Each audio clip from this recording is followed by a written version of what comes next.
నెల్లూరు జిల్లా మనుబోలు మండలం కట్టుపల్లి గ్రామంలో ఉద్రిక్తత నెలకొంది. మాజీ మంత్రి సోమిరెడ్డి చంద్రమోహన్ రెడ్డిపై వైసీపీ కార్యకర్త దాడికి ప్రయత్నించాడు.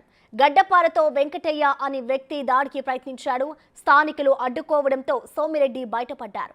ఈ ఘటనకు పాల్పడిన వ్యక్తి మరో టీడీపీ నేత ఇంటిపై దాడి చేసి కారు అద్దాలు ధ్వంసం చేశాడు. ఈ దాడి ఘటనపై సోమిరెడ్డి వెంకటాచలం పోలీస్ స్టేషన్లో ఫిర్యాదు చేశారు. మంత్రి కాకాని అండ చూసుకొని రౌడీ మూకలు రెచ్చిపోతున్నాయని సోమిరెడ్డి మండిపడ్డారు.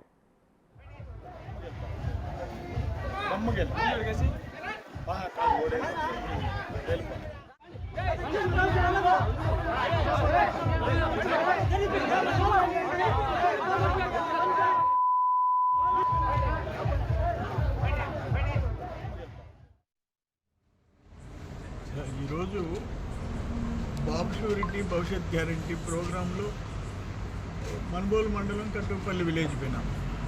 అక్కడ ఒక వెంకటయ్య అనే అతను నటోరియస్ క్రిమినల్, చాలా క్రిమినల్ కేసెస్ ఆయన మీద ఉన్నాయి. ఆయన మా మీదకి వచ్చేది ఏంటి, మా ఎదురుగా మా మనుషులు కొట్టాడు, సర్దుకొని పోయినాం. దేవాలయంలో గుడి నుంచి దండం పెట్టుకొని బయట వచ్చాము. గడ్డపారు తీసుకొని వచ్చేసాడు మా అందరి మీద. అందరూ పట్టుకొని అతను ఏదో తోసేశారు. మళ్ళీ మేము కంటిన్యూ అయిపోయినాం. మళ్ళీ చిన్న అనే మా నాయకుడు ఇంటికి వెళ్ళిపోయినాడు. ఇంటికి వెళ్ళిపోయి ఇంట్లో కొట్టాడు. ఆడవాళ్ళందరూ తరుముకున్నారు. మళ్ళీ ఇప్పుడు వచ్చి 307 కేసులు మా వాళ్ళ మీద పెట్టేది. ఆ గడ్డపార మా మీదకి ఎత్తుకొచ్చాడు.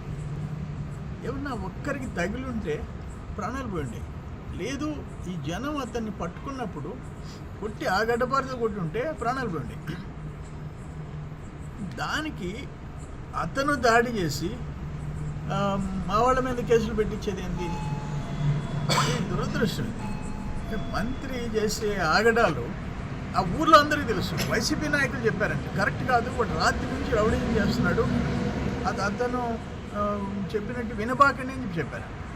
ఆయన మంత్రి గారు ఒక సలహా ఇచ్చారంట, ఆయన పెట్టాల్సిందే చంద్రమోహన్ రెడ్డికి నాకు ఫైట్. నీకు చంద్రమోహన్ రెడ్డికి ఏంది ఇష్యూ, ఏంది? అవి వేరే ఉన్నాయి. నువ్వు చేసిన ఆగడాలు కేసులు చాలా ఉన్నాయి నీ మీద. బట్ ఈరోజు తాగి ఒక వ్యక్తి వచ్చి అరాచకం చేస్తే రాత్రి ఫ్లెక్సీలు, ఉదయాన్ని ఫ్లెక్సీలు ఎత్తి రైలుగుంట్లో పారేసేసి ఎరగొట్టి మళ్ళీ మా మీదకి గడ్డపారు ఎత్తుకున్నాయి. గడ్డపారు తీసుకొని మా మీదకి ప్రత్యక్షంగా వీడియోస్ ఉన్నాయి.